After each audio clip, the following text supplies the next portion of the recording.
Assalamualaikum, hörmətli qərindaşlar. Şərq Türkistan sürgündü hökuməti televiziyasının xəbərlər proqramısını kürsünlarını qızğın qarşı alırıq. Tövəndə diqqətinizə təfsili məzmunlarını sunumuz. Şərq Türkistan sürgündü hökuməti axbarat elan qılıb, Müslüman dövlət hökumətlərinin Xitayning Şərq Türkistanda yürgüzüb atqan irqiy qırğınçılıqqa sükut qılıb atqanlığını tənqid qildi. Və Müslüman hökumətləri İslam Həmkarlıq Təşkilatıga oxşaş təşkilatlarni xatoligini tuzatishga, işğal qılınğan Şərq Türkistandakı esilgan Müslüman xalqqa yordam qilishga chaqirdi. 22 iyun kuni Kanadani mərkəz qılğan 40dan ortiq dövlət Birləşmiş Dövlətlər Təşkilatı İnsan Haqları Komitetini Birləşmiş Dövlətlər Təşkilatı İnsan Haqları Komissarının yetakçiligida Şərq Türkistanğa berib, Xitayning Şərq Türkistan xalqiga yürgüzüb atqan assimilyatsiya qilish, xalqancha tutqun qilish, qattiq qiyin qisloq, məcburi tug'mas qilib o'tish, sistemalik bosqinchilik qilish, məcburi hamile tushirish, məcburi əmgakka selish qatorliq vahshiy irqiy qirg'inchilikni tekshirishga chaqiriq qilgan bir bayonotga imzo qo'ydi. Şərq Türkistan sürgündü hökuməti Kanada hökumətinin bu tirishchanlikqa rahbarlik qilganligini tabrikladi və bayonotni qo'llagan kishilik huquq, hürlikni qadrlaydigan bu dövlətlərni alqışladı. Şərq Türkistan sürgündü hökumətinin baş ministri Salih Xudoyer əpəndi Hatta İsrail'ni öz içiga algan 40dan ortiq dövlət Xitayning Şərq Türkistanda yürgüzüb atqan vahshiy irqiy qirg'inchilikni aytgan bayonotga imzo qo'ydi. Kishini afsuslantirgani bayonotga imzo qo'ygan musulmon davlatlardan Albaniya, Bosniya va Hersegovina bor. Musulmon dunyosi Uyg'urlarni asosiy gavda qilgan Şərq Türkistandagi turkiy xalqlarni musulmon deb qarmamdi. Yoki ular Xitoydan olgan vaqtliq boyliqni islomdanmi? İnsaniyetga bo'lgan mas'uliyatidanmi qimmatlik bilamdi. Biz musulmonlar dunyosining Xitoyning Şərq Türkistan xalqiga yurgizib atgan irqiy qirg'inchiligiga qilayotgan sukuti va ikkiyuzlamachiligini ayblaymiz dedi. Dunyoning har qaysi joylaridagi mutlaq ko'pchisi musulmon davlatlari Xitoyning Şərq Türkistandagi Uyg'urlarni asosiy gavda qilgan musulmon turklarga yurgizib atgan vahshiy irqiy qirg'inchiligiga sukut qilishni davomlashtirmoqda. Xitoyning mablag'i G'arbni islom dushmanligi bilan ayblaydigan Pakistan va Turkiyaga o'xshash musulmon davlatlarining sukutini setib oldi. Xitoyga bo'g'ilgan qarzni bahona qilib, chekidan oshgan zulm va irqiy qirg'inchilikqa ko'zini yumib oldi. Oksios jamiyatining O'rta Osiyo ishlari yaqinda e'lon qilgan dokladga qaraganda, islom dunyosi umuman Xitoyning foydali iqtisodiy mablag'iga erishish, qarz badaliga Xitoyning Uyg'urlarga yurgizib atgan yer shari xarakterli harakatiga yordam berdi. İslam Həmkarlıq Təşkilatı xalqaralıq tinchlikni, dunyodagi o'xshash bo'lmagan insonlar orasida ittifoqlikni tashviq qilish orqali musulmonlar dunyosining manfaatini ilgari surishni talab qiladigan turuqliq Xitoyning islomga qaratgan umumyuzlik hujumi va Şərq Türkistandagi Uyg'urlarni asosiy gavda qilgan turkiy millatlarga yurgizib atgan irqiy qirg'inchilikni ayblamadi. Şərq Türkistan sürgündü hökumətinin muavin raisi Abdulahat Nur Əpəndi İslam Həmkarlıq Təşkilatı musulmonlarni ittifoqlashtirish to'g'risidagi va'dasini ishga oshirmadi. Bizning yanimizda turmadi. Şərq Türkistan xalqiga vahshiy irqiy qirg'inchilik yurgizib atgan Xitoy tajovuzchilari bilan bir safda turdi dedi.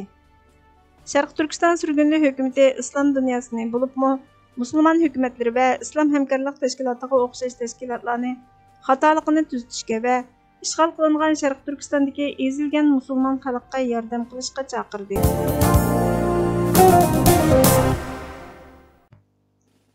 Türkiye Gelecek Partisi, Türkiye Adalet ve Taraqqiyot Partisi sükut qilgan. Kichik şehriki Do Pirinchak qo'llab quvvatlagan Xitoyning Şərq Türkistan xalqiga yurgizib atgan irqiy qirg'inchiligiga qarshi turish to'g'risida bir imzo faoliyati boshlatdi. Gelecek Partisining boshlig'i Ahmad Davuto'g'li bu imzo faoliyatini sotsial mediada ham bahirladi. Hukumatning G'azi parlamentining Xitoyning bu vahshiyligiga sukut qilgan ahvolini qattiq tanqidladi va bu imzolar har qaysi partiyalarga suniladi. Adalet Taraqqiyot Partisi va Millatchi Harakat Partisining buningga qanday muomala qilganligini ko'ramiz. Men buni butun olamga ibrat bo'lsin deb so'zlayapman. Buni hamma partiyalarga, hatto Do Pirinchakga avatinglar. Do Pirinchak yerlik emas, milliymi emas. Do Pirinchakni yana qolgan hokimiyat beshidagi rahbar va uning qo'llig'isimi yerlik va milliy bo'lmay qoldimi? Ular Do Pirinchakning ruxsati bilan ish qilgan muddat ichida Xitoy bilan yaqin o'tdi. Bu bir numus, gunoh. Siz kimning kaynidan ketyapsiz? Nemish sukut qilasiz? Shundoq bir tarixiy fursatlar borki, millatlar va siyosiy jamoatlar insoniyatning vijdoni va o'z millati tarixida sharafli o'rinni egallaydi. Va yana shundoq bir tarixiy paytlarmi borki, davlatlar va siyosatchilar qaror chiqarmaganligi uchun insoniyat va o'z millatining vijdoniga javobgar bo'ladi. Hozir Anadolu zaminida hokimiyat yurgizayotgan hukumatning yaqinqi yillardan beri ovozi o'chib, insonlikning vijdonidan uzoqlashdi. Birlashgan Davlatlar Tashkilotida dunyoning 5 dan buyukligini to'xtamay tilga olib, Turkiyada suiiste'mol qilish orqali siyosiy mukofotga erishgan Cumhur raisimiz 5 ning biri bo'lgan Xitoyning Sharq Turkistondagi vahshiyligiga sukut qiladi. Shimoliy Atlantik ahdi tashkiloti boshliqlar yig'inida buni tilga olmadi. Dunyoning har qaysi joylaridagi davlat parlamentlari Xitoyning Sharq Turkistonda yurgizayotgan chekidan oshgan vahshiyligining irqiy qirg'inchilik ahdnomasida belgilangan irqiy qirg'inchilikni tashkil qilganligini jazmlashtirdi. Dunyoning u chetidagi kishilar o'rnidan tursa, zulmga uchragan davlatlarni ilhomlantirgan mustaqillik urushining markazi bo'lgan Anqara va G'oziy parlamenti sukut qilmoqda. Erdo'g'an apandi, Baxchili apandi, insonlikni yo'qotish va milliy sezgirlikni buzishning bahasi nima? Kim sizlarni jimiqtiryotidi? Qutublashgan tilni taraqqiy qildirishga to'g'ri kelganda, yolg'iz yerda shir bo'la oladigan Baxchili Türk dili va islom e'tiqodining talabini o'rindashdan mahrum qolgan Sharq Turkistonliklarga kelganda tilsiz. Uyg'urlar Sharq Turkistondan qaraganda Turkiyani o'zining davlati deb qaraydi. Ular Turkiyani o'z zamini deb bilishi va o'z zaminida huquqi bo'lishi kerak. Uyg'urlarni oxirgacha qo'g'daymiz. Biz Falastin va Araqonning holidan xabar olgandek, Sharq Turkistonning holidan xabar olamiz, qo'g'daymiz. Xitoyga qaytarilishiga asla yo'l qo'ymaymiz. Do'stlar, biz yer yuzini larzaga keltirishimiz kerak. Sharq Turkiston uchun Kelajak partiyasidan 100 ming imzo, dedi. Kelajak partiyasining boshlig'i Ahmad Davud o'g'li Sharq Turkistonlik Uyg'urlarni asosiy gavda qilgan Turkiya ayollarining Ayollar bayramini tabriklash munosabati bilan 8 mart Ayollar bayrami kuni Turkiya miqyosidagi xalq jamiyatlari, ommaviy munosabat, siyosat, inson haqlari va tashqi munosabat boshliqlarining moslashishi bilan boshlangan imzo to'plash faoliyatining tafsilotini axborot va omma bilan o'rtoqlashib, mavjud hukumat va uning qo'llovchisining Xitoyga qarata qo'llangan siyosatini tanqidladi va imzo faoliyati haqida xalqaro tashkilotlar, Birlashgan Davlatlar Tashkiloti, Turkiya Buyuk Millat Majlisi, Prezident va barliq siyosiy partiyalarga uchur yo'lladi. Birlashgan Davlatlar Tashkilotiga maktub orqali avatilgan hujjatlarning Jeneva va Nyu-Yorkdagi markaziga avatilishiga vositachilik qilishni talab qildi.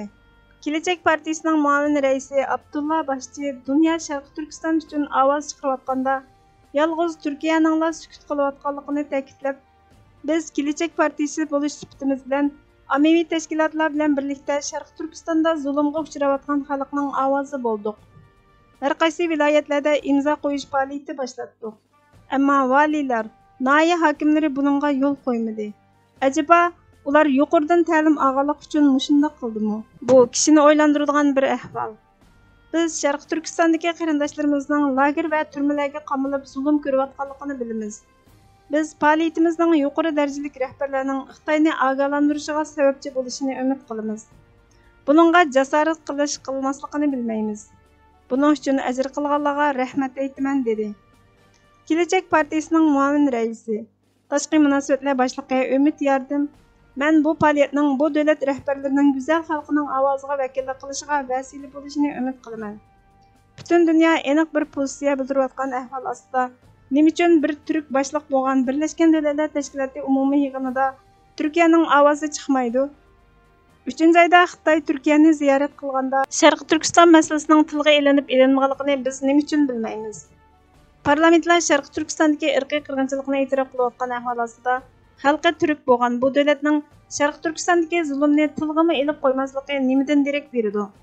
Xitoy nimaning badaliga Turkiyaning sukutini setib oldi degandek dunyo so'rayotgan savollar bizning vijdonimizni azoblaydi. Nima uchun Islom Birligi tashkilotining yig'inlarida bu masala kun tartibga kelish u yoqda tursin, talash tortishma qilinmaydi? Bu savollarni butun dunyo emas, bizmi so'rayapmiz. Biz boshlig'imizning ta'limoti bilan bu faoliyatimiz orqali javob berdik, dedi. Kelajak partiyasining kishilik huquq raisi professor doktor Serap Yozichi bo'lsa, davlat ichidagi siyosatda millatchilik va turkchilikka ahamiyat beradiganligini o'tirg'a qo'ygan partiyalarning sukut qilishini tilga olib, biz bu yerda jamoat fikrini yaratamiz degan qarash bilan o'tirg'a chiqdik. Biz dunyoning har qanday yerida borliqqa kelgan kishilik huquq dafsanchiligiga qarshi turamiz. Biz Sharq Turkiston fuqarolari duch kelgan bu zo'r ziyonkashlikka sukut qila olmaymiz. Nima uchun har sorunda turkchilik va millatchilik nutqlarini so'zlaydiganlar bu masala oldida sukut qilishni yaxshi ko'radi? Kishilik huquq masalasining millatchilik va irqchilik bilan munosabati yo'q. Huquq daxli tarzga uchirganlarning hammasiga ko'ngil bo'lish lozim. Shunga men Turkiya Cumhuriyeti vakillarini izchil bo'lishga va asrdagi eng og'ir kishilik huquq dafsanchiligiga qarshi ovoz chiqarganlarga ovoz qo'shishga taklif qilaman dedi. Sharq Turkistondan import qilingan barliq mallarning Uyg'urlarni asosiy gavda qilgan turkiy millatlarni majburiy emgakka selish orqali ishlab chiqarilgan bo'lganlikdan Amerika bozoriga kirishni cheklash qonun loyihasi Amerika Kengash palatasidagi qonun chiqarish to'sqinligini yengdi. Uyg'ur majburiy emgakining oldini olish qonuni Kengash palatasining tashqi munosabatlar komiteti tomonidan ma'qullandi. Bu qonun Uyg'urlarni majburiy emgakka selish orqali ishlab chiqarilgan tovarlarning Amerika bozorlariga kirmasligiga kafolatlik qiladi. Amerika Kengash palata a'zolaridan Marco Rubio va Jeff Merkeli Kengash palatasi tashqi munosabatlar komitetining ikki partiyalik Uyg'ur majburiy emgakining oldini olish qonunini ma'qullaganligini tabrikladi. Rubio Kengash palatasi axborot komitetining muavin raisi. Kengash palatasining tashqi munosabatlar komitetining yuqori darajalik a'zosi. U 2020-yildagi Uyg'ur kishilik huquq siyosiy qonunini yozgan. Bu dunyoda ma'qullangan Uyg'ur kishilik huquqiga oid tunji qonun bo'lib qolgan. Merkeli parlament Xitoy ijroiya komitetining raisi. Kengash palatasi tashqi munosabatlar komitetining a'zosi. Marco Rubio bugungi ikki partiya qonun loyihasini ma'qullash Xitoyning irqiy qirg'inchilik va Sharq Turkistondagi Uyg'ur va boshqa turkiy millatlarga qaratilgan jinoyatlardan foyda olmasligiga kafolatlik qilishdagi muhim bir qadam. Biz Xitoyning insoniyatga qarshi elib berayotgan jinoiy qilmishlariga ko'z yumolmaymiz. Majburiy emgak bilan yasalgan mahsulotlarning millatimizning ta'minlash zanjiriga kirishining oldini olish uchun cho'qim qonun chiqarishimiz kerak. Kengash palatasining bu qonun loyihasini tezdan ma'qullashini umid qilaman dedi. Kengash palata tashqi munosabatlar komitetining a'zosi Merkeli Sharq Turkistondagi Uyg'urlarni asos qilgan turkiy millatlar qiyin qistoqqa ilinyotidi. Turmaga tashlanyotidi. Majburiy emgakka selinyotidi. Ularning diniy va madaniyati buzg'unchilikqa uchrayotidi. Amerika bu irqiy qirg'inchilik oldida sukut qila olmaydi. Bizmo sherik bo'la olmaymiz. Biz bu xil majburiy emgak orqali ishlab chiqarilgan buyumlarning Amerika tuprog'ida sotilmasligiga kafolatlik qilishimiz kerak. Shunlashqa bizning Uyg'ur majburiy emgakining oldini olish qonunini ma'qullab, bu mallarning import qilinishini cheklab, bu irqiy qirg'inchilikni sodir qiluvchilarni javobgarlikka tortiladigan barliq ishlarni davom qilishimiz to'liq muhim dedi. Bir millatning eng muhim ehtiyoji, qimmatli narsasi mustaqillikdan iborat. Mustaqillik oksigen, suv, nondek muhim. Boshqalarning bo'yinturqi ostida yashashdan o'limni afzal ko'rmagan millat e'tibori yo'q bir millat. Tirishmagan, o'rganmagan, kurash qilmagan millat asirlikka, xo'rliqqa mahkum. Boshqalar tarafidan chetga qiqilmaslikning birdan-bir yo'li mustaqillikdir. Mustaqillikning asosi millatning irodasiga bog'liq. Mustaqillikqa kurash qilish orqali yetkili bo'ladi. Birla tanlash bor. Ya mustaqillik, ya o'lim. Hürmetli görürlerler. Xabarlarimizni ko'rganlar uchun ko'p rahmat. Kelar qitimqi programmamiz ko'rishguncha Allohga omonat bo'lgaysizlar.